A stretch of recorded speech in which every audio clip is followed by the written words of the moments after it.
crocodile spoons on fire with these bluefish. Okay, let me say that again. Can't get past these blues. I know, These lures are. Oh yeah. Okay, and take 3, action. Man, I can't get past these blues. Oh man, what was I saying? Okay. And action. Man, I can't get past these blues. This crocodile spoon's like a blue magnet. And cut. That's the winner. Oh my gosh. Oh. Wow. She knew. How did she know? Yeah, baby. Woo! Hell yeah. Damn. Yes. Hell yeah, dude. Look at that, right down the throat. Woo! Okay, so you saw how we caught the fish. Now we're gonna cook it. So my friend Mike over here invited me over. He's a great baker, getting into the bread scene, and he makes these awesome bread bowls. And what we're gonna do is we're gonna take that Lingcod and make Lingcod CIOPPINO, and we're gonna make that bread from scratch. Okay, so we're gonna need just a few things. We're gonna need flours.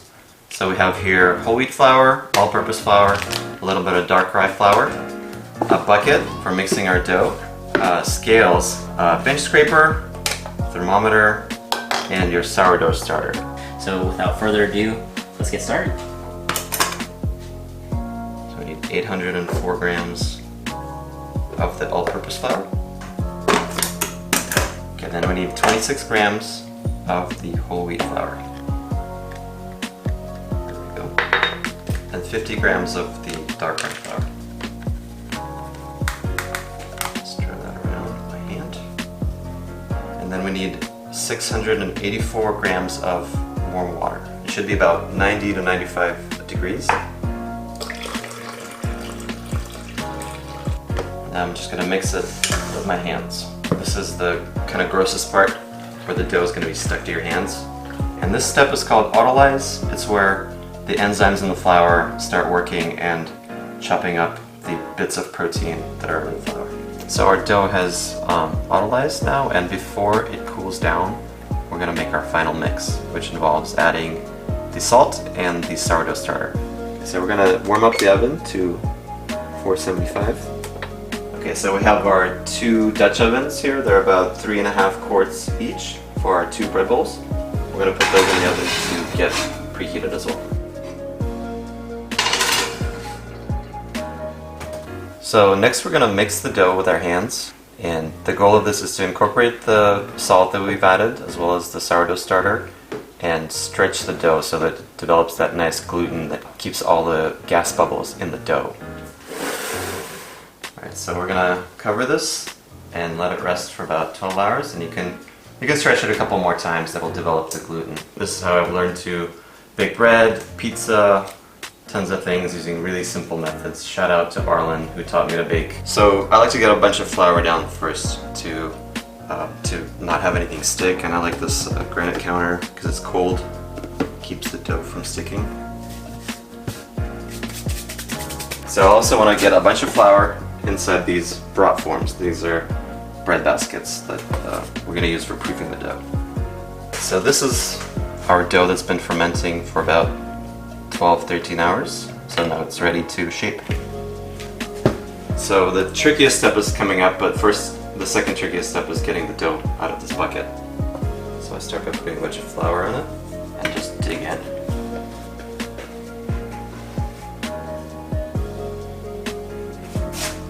So I've got my plastic cutter. I'm going to just cut the dough in half and lift it up so it doesn't stick to the work surface. So half of it is going to hang out and wait. I'm going to shape this half. So first I kind of stick the sticky parts together. So the outside has already been floured. Then I got my brat form. Flip this upside down and put it in. So this step is proofing the dough. So this is where the dough gets those tiny bubbles in it that make the bread really spongy and delicious.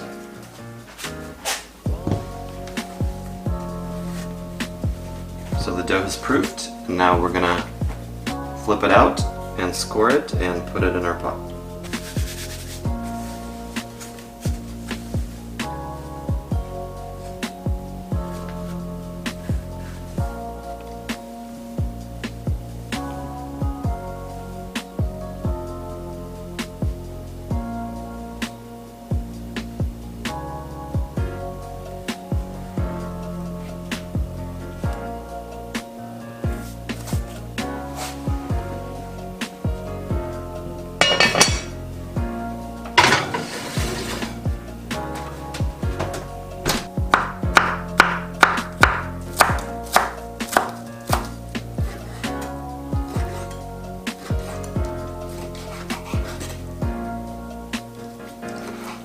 The great thing about making cioppino is you can buy it in a can and just add some fresh ingredients to it like garlic, some wine.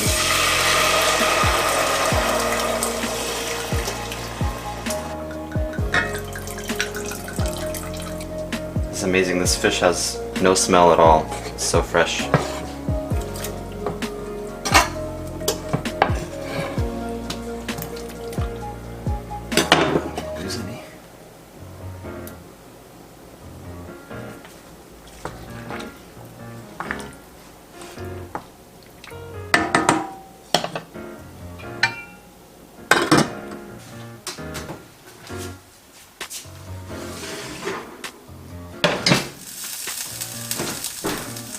So when you take the bread out of the oven and it cools, it makes this really nice, satisfying crackling sound that you can barely hear.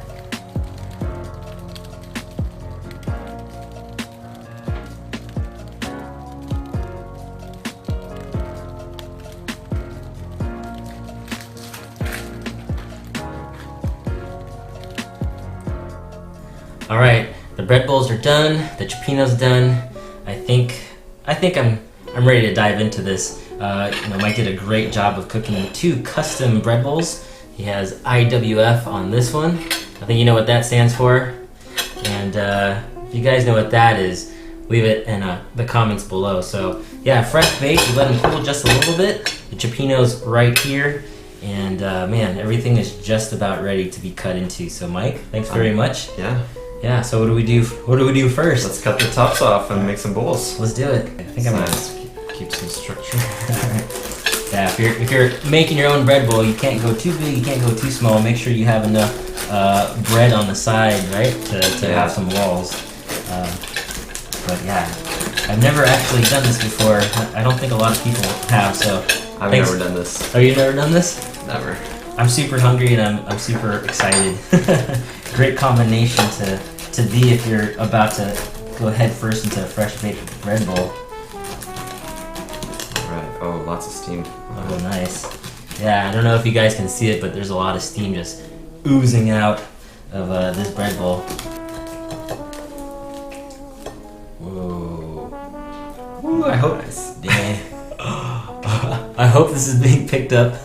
It's just like oozing steam, and it's actually pretty moist. This bread is fairly dense. It's denser than most store-bought breads, but on purpose, right? Yeah, this is all natural yeast, no industrial yeast at all. Yeah. So usually you get some kind of fluffy bread with your store-bought yeast. Yeah. But this is pure Levain, it's called. So it's pure Levain. Yeah. Levain. I call it artisanal.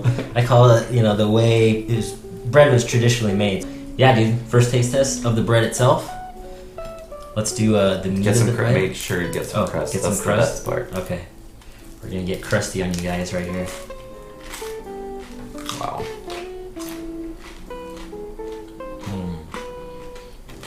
Pretty good. That's pretty good. So for how thick and heavy the bread is, it's not as dense in my mouth as you would think. It's like warm. I don't want to say it's spongy, but it's so moist. It's pretty good. I might not even get to the cioppino. Yeah, you ready to start on the cioppino? Yeah. That's what I'm excited about. Yeah. So this is a fishing channel, not a baking channel. So let's get to the reason why we're here. So I caught this lingcod with native anglers. So thanks again to Captain Miguel for putting me on fish. He hooked into a 15-pound lingcod. It might have even been 15 and a half pounds on the boat. but the DFW actually measured this at 15 even on the dock. So nonetheless, I filleted it. I saved half of the fish for Mike, and yeah. Ready? You want to do it? Let's do it. All right. Is that good, or do you want some more? Do it. Let's fill it to the top. I want it oozing out. I'm gonna go big. I'm so hungry. I haven't eaten anything today. I've been saving it for this. Yeah, that's perfect right there. Wow, look at that. Some herbs. Herbs. So cioppino is really great. If you're not familiar with what cioppino is, it's a tomato sauce based seafood stew basically, and I think the story goes that the old Italian fishermen in San Francisco, at the end of the day, the easiest thing to do was to throw together some old pasta sauce and a variety of leftover catches into a fish stew, and I think that's the origin of cioppino. I typically don't see it served in a bread bowl, but I heard Mike, makes his own traditional bread, and I was like, we gotta do this. Yeah, it's gonna be awesome. So how can you go wrong? How can you go wrong? So we have the bread bowl with the Lingcod cioppino inside, filled to the brim. Normally, you can do crab, you can do shrimp, you can do whatever you want. I've never seen people do it with Lingcod, and Lingcod is like a full, rich rockfish flavor. Without further ado, I think I'm talking too much. Cheers! All right, let's dive in. We'll do the spoon taste test first. Let's get fish in there. Wow. The fish is kind of firm and flaky at the same time. Yeah. It's like holds its shape as a piece, but just falls apart. Love on that fish.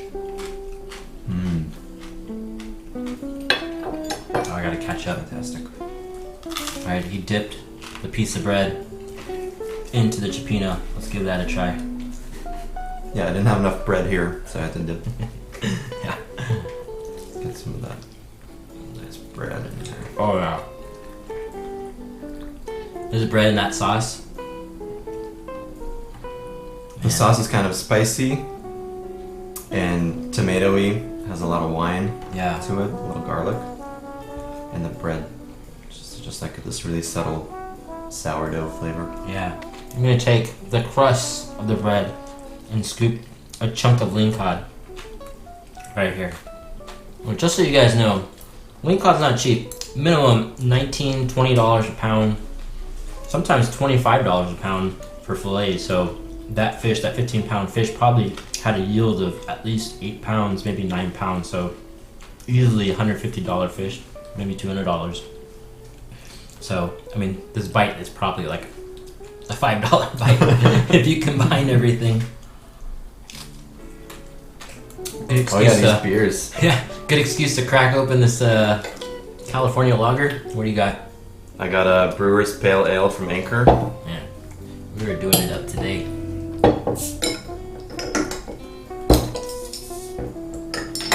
The struggle. Cheers. Cheers, man. Oh, look at that. Got the head going and everything.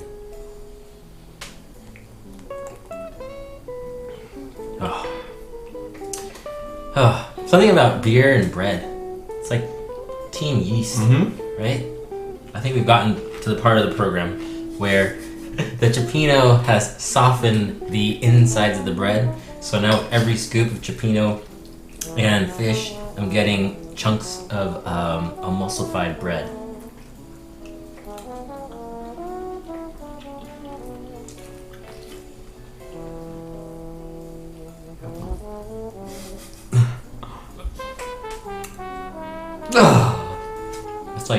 It's like a meaty fish dinner. You know what I mean?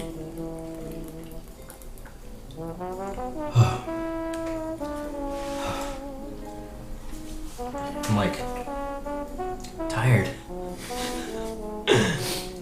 This meal, it's so powerful. Alright, well, with that said, I think it's time to finish this stuff, and we're gonna let you guys go. So once again, thanks again to Miguel Native Anglers for putting us on fish. Thanks to Die Hard Fishing for gaffing that Lingcod. Without him redeeming himself with the gaff job, that fish wouldn't have made it on deck. Thanks again to Steven from RealPowerHandles.com for sending me his lures. Take a look at the link below. all that stuff works. Those are the only lures I used, and if you're interested in seeing how that lingcod was caught, check out part 1, which I'll leave at the end of the video and in the description below. So a lot of effort going into this bread bowl. Last but not least, thanks to my buddy Mike here for taking the time, inviting me to his home, for putting all this together and baking some epic artisanal Levant bread bowls. Yeah, lingcod bread bowls. Check them out. Taste to die for, man. Awesome. All right, man. Yeah. Cheers. We'll see you in the next one. Thanks for watching.